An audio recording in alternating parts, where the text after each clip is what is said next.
जय हिंद। मैं पिंटू खान सर, स्वागत है आपका अपना यूट्यूब चैनल सनराइज क्लासेस में। आज हम लोग रेलवे ग्रुप डी का टॉप 10 क्वेश्चन को लेकर के आए हैं, जो विगत एग्जामों में हमेशा पूछा गया है और यह क्वेश्चन इंपॉर्टेंस है। हर साल लगभग कंटिन्यू क्वेश्चन ये रिपीट किया गया क्वेश्चन है। आप इसको जरा गौर से ध्यान दीजिए। रेलवे ग्रुप डी में कुल रिक्तियां हैं 1,03,769, लेकिन अभी मोदी जी का कहना है कि 1 लाख सीट और बढ़ सकता है। मोदी जी बोले हुए हैं कि 1 लाख सीट और बढ़ सकता है, यानी लगभग रेलवे ग्रुप डी में 2 लाख का रिक्तियां है, 2 लाख का सीट आने वाला है, 2 लाख की वैकेंसी आने वाला है। इसलिए करके आपको रेलवे ग्रुप डी का तैयारी बेहतरीन तरीका से करना है और इसमें CBT 2 नहीं होने वाला है। रेलवे ग्रुप डी में CBT 2 नहीं होगा। एक बार जो पास कर गया अब उसका फिजिकल होगा और उसके बाद मेडिकल होगा, बस में रहा है। इसलिए करके रेलवे ग्रुप डी पहले वाला एग्जाम की तरह ही ये भी एग्जाम होगा। इसलिए करके आपको बहुत ही बेहतरीन तरीका से तैयारी करना है रेलवे ग्रुप डी का। चलिए, तो कुछ टॉप 10 क्वेश्चन है। उसमें मेरा पहला क्वेश्चन है कि भारतीय वानिकी संस्थान भारत के किस शहर में है? भारतीय वानिकी संस्थान भारत में किस शहर में है? ऑप्शन है आपका नई दिल्ली, लखनऊ, देहरादून और हैदराबाद। इसका आंसर होगा देहरादून। इसका आंसर क्या होगा? देहरादून। अब हम लोग ये समझते हैं कि इसकी स्थापना कब हुआ था। तो भारतीय वानिकी संस्थान का स्थापना 1906 ईस्वी को हुआ था। कब हुआ था दोस्तों? 1906 ईस्वी को। भारत में सबसे अधिक वन आपका मध्य प्रदेश में पाया जाता है, MP में। भारत में सबसे अधिक वन कहां पाया जाता है? MP में। और सबसे कम वन हरियाणा में पाया जाता है। कहां पाया जाता है? हरियाणा में सबसे कम वन पाया जाता है। कितना पाया जाता है दोस्तों? तो महज 3%। हरियाणा में 3% ही वन पाया जाता है। और किसी भी वायुमंडल में स्वच्छ वातावरण के लिए वनों की संख्या 33% होना चाहिए। वनों की संख्या कितना होना चाहिए? 33%। लेकिन हमारे भारत में वनों की संख्या 20% है। उस हिसाब से अभी भी हमारा वन की संख्या 13% कम है। और बिहार का यदि रेशियो निकाला जाए तो बिहार में महज 7% वन है। कितना है दोस्तों? बिहार में महज 7% वन है। तो इसका आंसर होगा भारतीय वानिकी संस्था भारत के किस शहर में है? इसका आंसर होगा देहरादून। देखिए, दूसरा क्वेश्चन है, कह रहा है कि किस देश के साथ भारत की सबसे लंबी सीमा है? बताइए दोस्तों, बहुत ही इंपॉर्टेंट क्वेश्चन है। आप सब जान रहे हैं किस देश के साथ भारत की सबसे लंबी सीमा स्पर्श करता है। तो पहला ऑप्शन है नेपाल, पाकिस्तान, अफगानिस्तान और बांग्लादेश।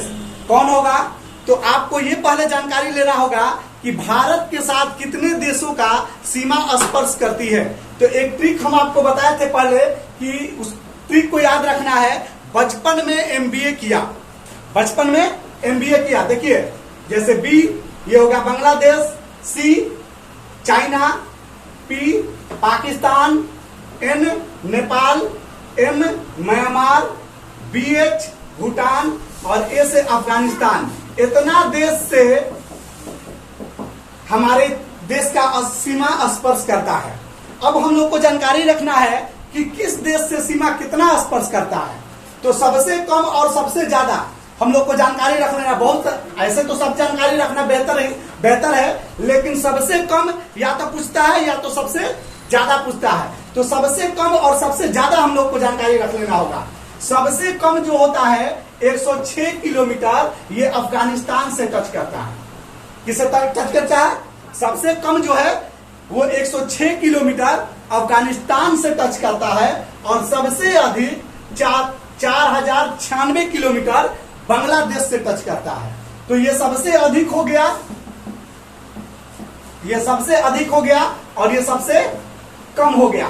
हमारा क्वेश्चन पूछता है कि किस देश के साथ भारत की सबसे लंबी सीमा स्पर्श करती है या सबसे लंबी सीमा है, तो किस देश के साथ है दोस्तों?